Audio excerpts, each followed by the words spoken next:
अमन के तमाशा गैंग का फिर पाकिस्तानी प्रेम जागा है। मतलब पाकिस्तान प्यासा है और भारत को गीदड़ भभकी दे रहा है, परमाणु जंग की धमकी दे रहा है। सिंधु जल समझौते को थाम देने से पाकिस्तान का गला सूख रहा है और प्यास बुझाने के लिए अमन की आशा गैंग फिर से एक्टिव होगी। और यह अमन की आशा गैंग नहीं है, यह अमन की तमाशा गैंग है। आप बताइए, तमाशा नहीं तो और क्या है? भारत के 61 लोग, जिसमें उमर अब्दुल्ला, महबूबा मुफ्ती, मनोज झा, संजय घोषाल जैसे पत्रकार, यास्मीन जैसी वकील, खुद को बुद्धिजीवी कहने वाले बहुत से लोग शामिल हैं और 57 पाकिस्तानी हैं। 61 प्लस 57 मिलकर दोनों अलग अलग देशों यानी भारत और पाकिस्तान के राष्ट्रीय अध्यक्षों को, प्रधानमंत्री को एक लेटर लिखते हैं। क्या कहते हैं? भारत और पाकिस्तान के प्रधानमंत्री को हम ये रिक्वेस्ट करते हैं कि आप जल्द से जल्द बातचीत के टेबल पर आ जाइए। भारत और पाकिस्तान आपस में बात कर दें, दोनों देशों में डिप्लोमेटिक रिश्ते बहाल हो, दोनों को वीजा मिलना शुरू हो जाए, दोनों के बीच खेलों का आयोजन हो, कलाकार दोनों देशों में जाए, बॉर्डर खेलों खोल दिए जाए ताकि व्यापार हो, बस सेवाएं शुरू कर दी जाए। और इन सब के पीछे तर्क क्या दिया जा रहा है कि लगातार अविश्वास और टकराव से विकास जो है वो रुका हुआ है। भारत और पाकिस्तान के बीच 2019 से डिप्लोमेटिक चैनल और बातचीत बंद है। कब से बंद है? 2019 से। क्योंकि भारत ने जम्मू कश्मीर में तब क्या किया था? धारा 370 हटा दी थी। धारा कौन सी थी? 370। अब सवाल है कि भारत पाकिस्तान से क्यों नहीं बातचीत करता?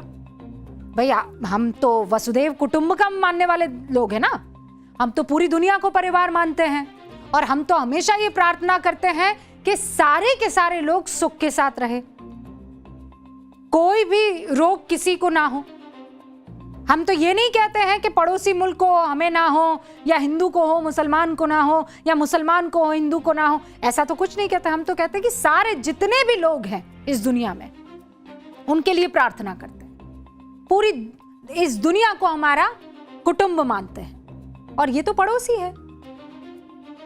लेकिन पड़ोसी उस लायक होना चाहिए कि नहीं, है ना? और ताली एक हाथ से तो नहीं बजती है और नमस्कार भी एक हाथ से नहीं किया जा सकता। बताइए आप, पाकिस्तान से हमारी बातचीत की शर्त क्या थी? कोई शर्त बता सकता है? क्या शर्त थी? हमने कहा कि हम पाकिस्तान से दोस्ती तोड़ते हैं। क्यों तोड़ी? या रिश्ते तोड़ते हैं, क्या वजह थी? एक वजह, एक आतंकवाद। प्रधानमंत्री नरेंद्र मोदी ने सबके सामने यह बात कह दी थी। मैं फिर याद दिला देती हूं उन्होंने क्या कहा था, सुनिए। पाकिस्तान को अगर बचना है तो उसे अपने टेरर इंफ्रास्ट्रक्चर का सफाया करना ही होगा।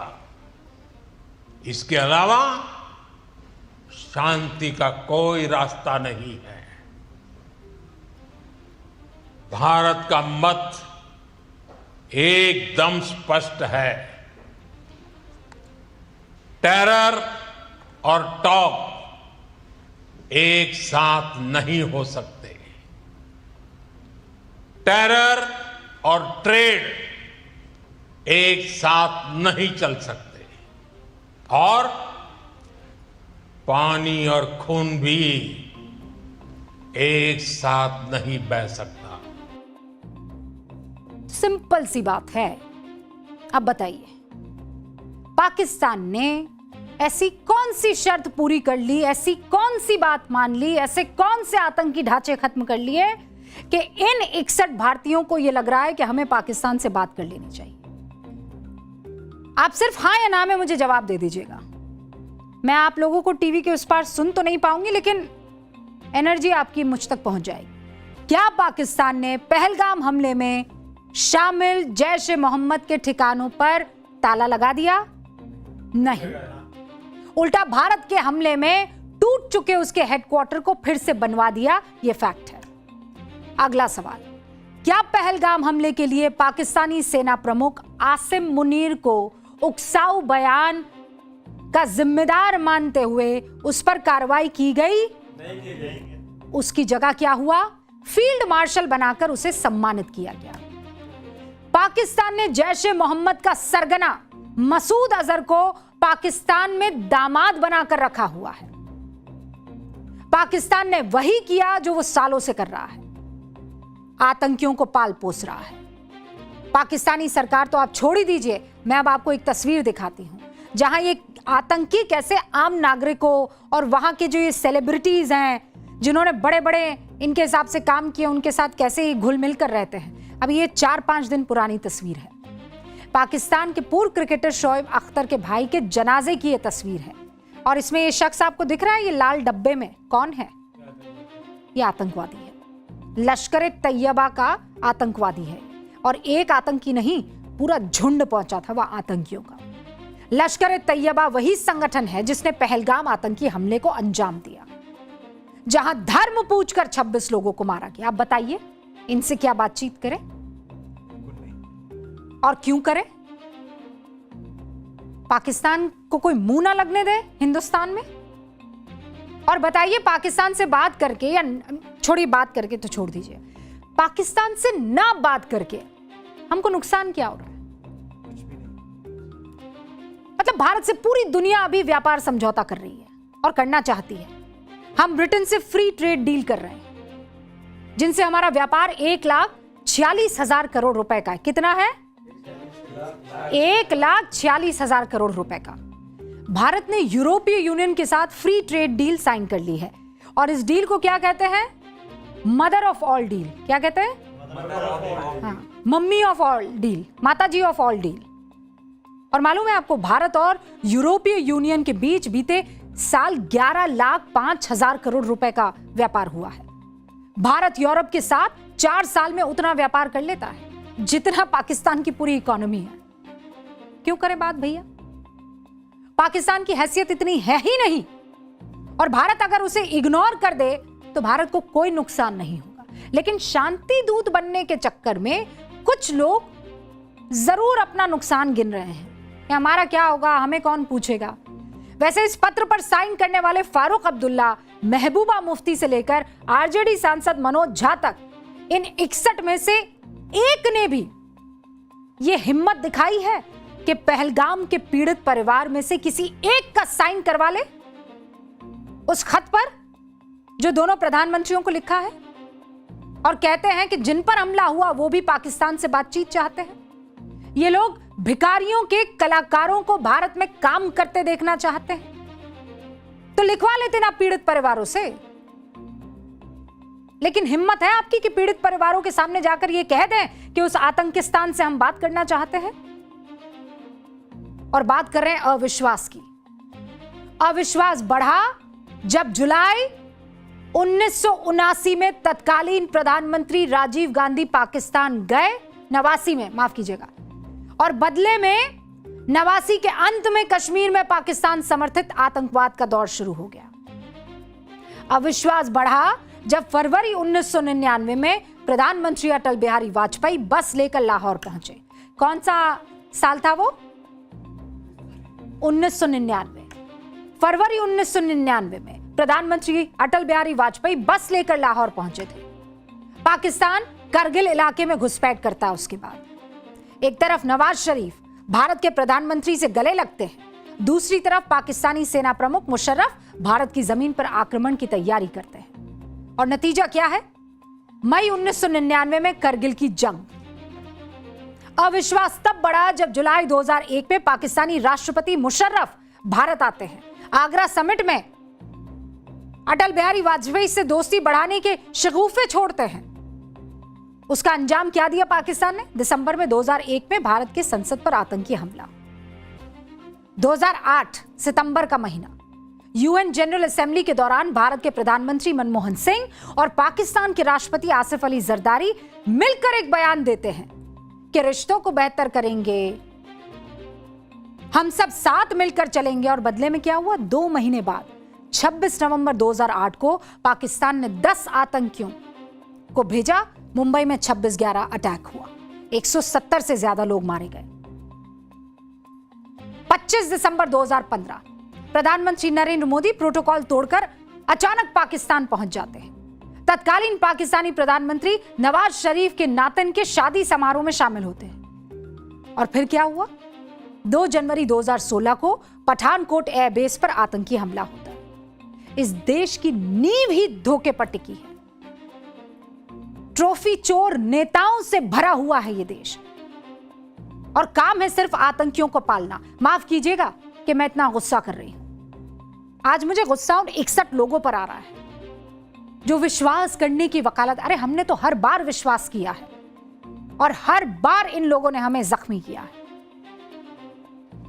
मतलब कोई एक बार को सांप पर भरोसा कर ले लेकिन पाकिस्तान पर ना कर सके। एक से बढ़कर एक उदाहरण भरे पड़े हैं, लेकिन शांति दूत,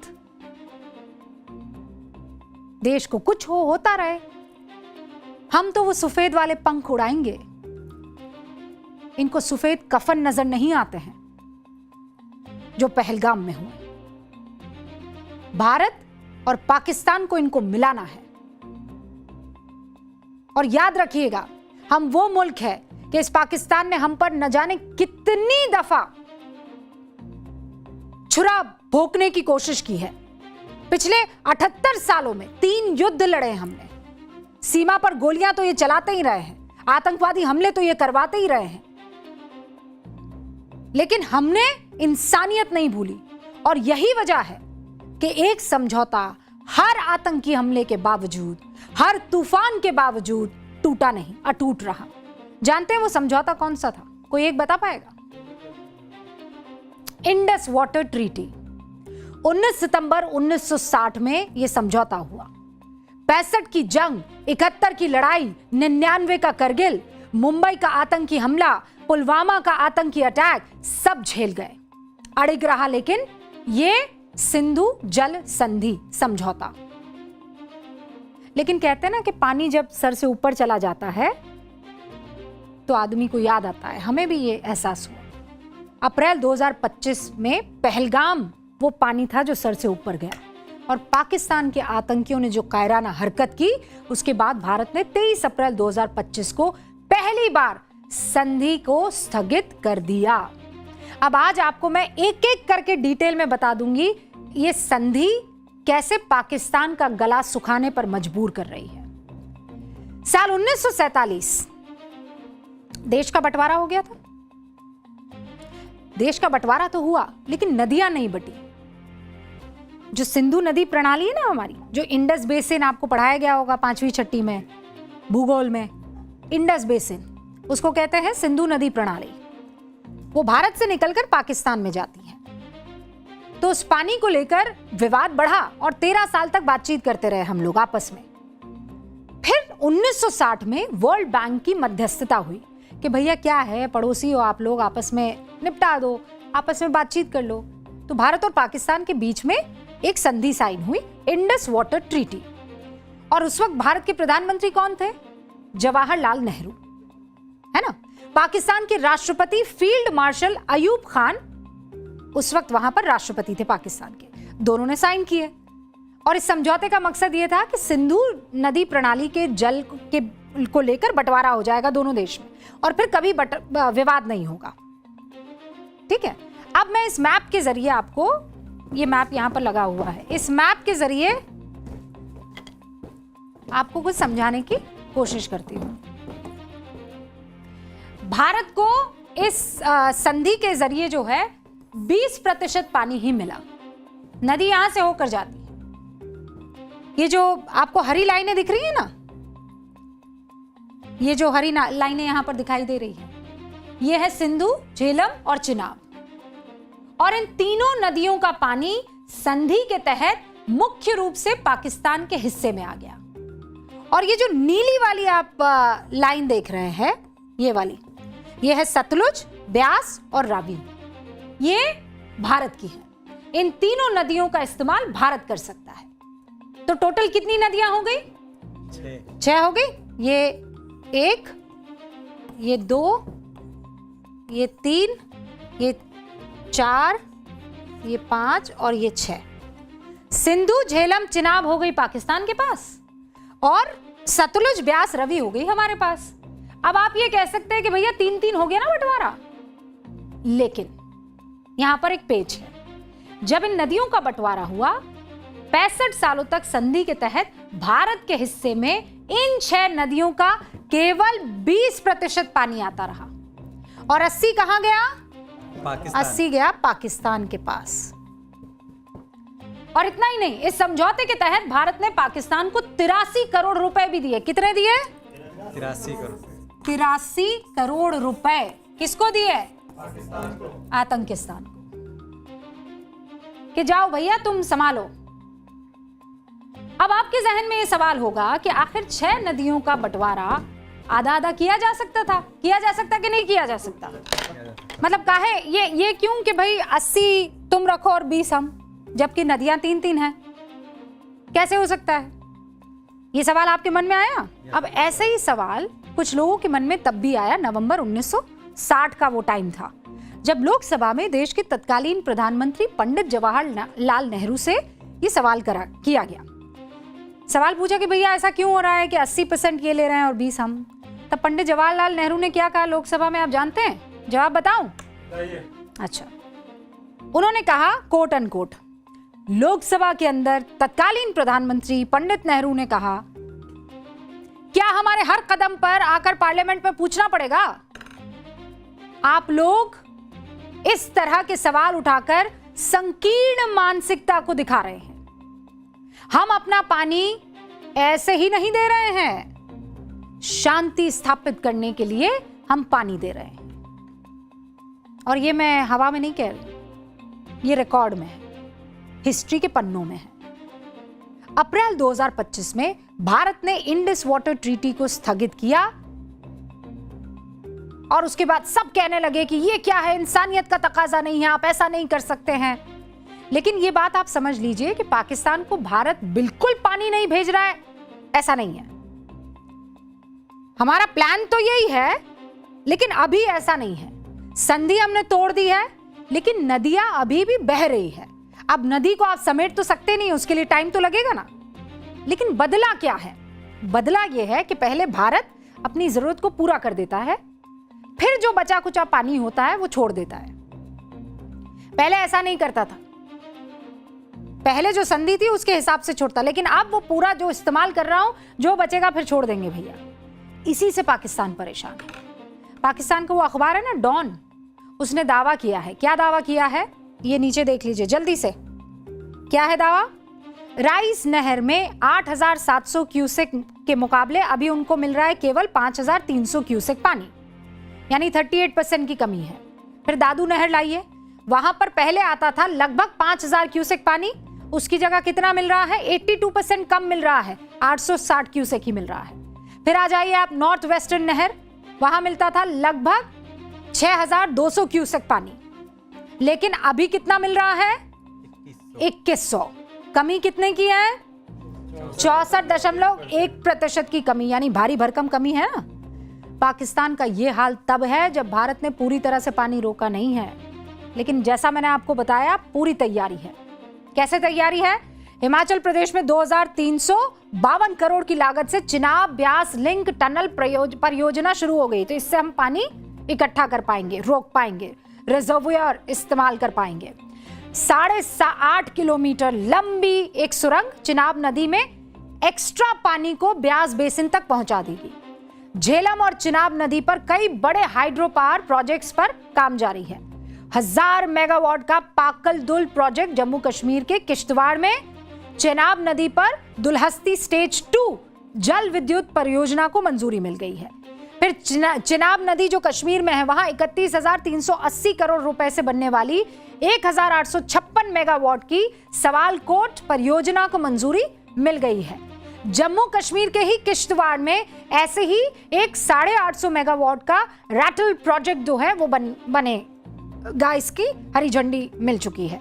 अब यही चिनाब नदी सिंधु जल समझौते के तहत पाकिस्तान के हिस्से में थी। अब भारत का संदेश साफ है, पहले आतंकवाद बंद करो, फिर पानी पर बात करेंगे। ये परेशान नहीं है पाकिस्तान, अब सूखा हो रहा है एकदम। और जब आप एकदम मरने की कगार पर होते हैं ना, तो फटने की कोशिश करते हैं, धमकियां देने की कोशिश करते हैं। वो हिना रब्बानी है ना, जो पाकिस्तान की पूर्व विदेश मंत्री हैं, वो कह रही है कि भारत धूर्त राष्ट्र है, 2 युद्ध झेलने के बावजूद कायम रहने वाली सिंधु जल संधि को ठंडे बस्ते में डालने से पता चलता है कि यूनाइटेड नेशन की जनरल असेंबली में रहने के लायक भी नहीं है ये। फिर पीपीपी के चेयरमैन है बिलावल भुट्टो जरदारी। वो कहते हैं ना अलग अंदाज में जो बात करके और बताते हैं कि हम ये कर देंगे, हम वो कर देंगे। तो अभी क्या कर देंगे? अभी कह रहे हैं अर्थव्यवस्था को कमजोर कर देंगे। हमारी हो रही है ना, आपकी भी करेंगे। जल मार्गों पर प्रतिबंध लगाने का प्रयास अगर भारत करेगा तो ये चरम परिस्थिति मानी जाएगी। और ये भी कह रहे हैं कि इस परिस्थिति के लिए पाकिस्तान न्यूक्लियर रिएक्शन का विकल्प खुला रखेगा। बंदर के हाथ में उस तरह। पाकिस्तान के जलवायु परिवर्तन मंत्री है मुसादिक मलिक, गीदड़ भभकी दे रहे हैं। पाकिस्तान के हिस्से का पानी रोकने की कोशिश करेंगे तो हाथ काट देंगे। अरे अपनी जुबान पे लगाम दो भैया। तमाम धमकियां देते रहो, हलक सूखता रहेगा जब तक आतंकवादियों की चापलूसी करते रहोगे। भारत पहले ही साफ कर चुका है, सिंधु जल संधि तब तक निलंबित रहेगी जब तक पाकिस्तान सीमा पर आतंकवाद को पूरी तरह खत्म नहीं कर देता। Period, full stop.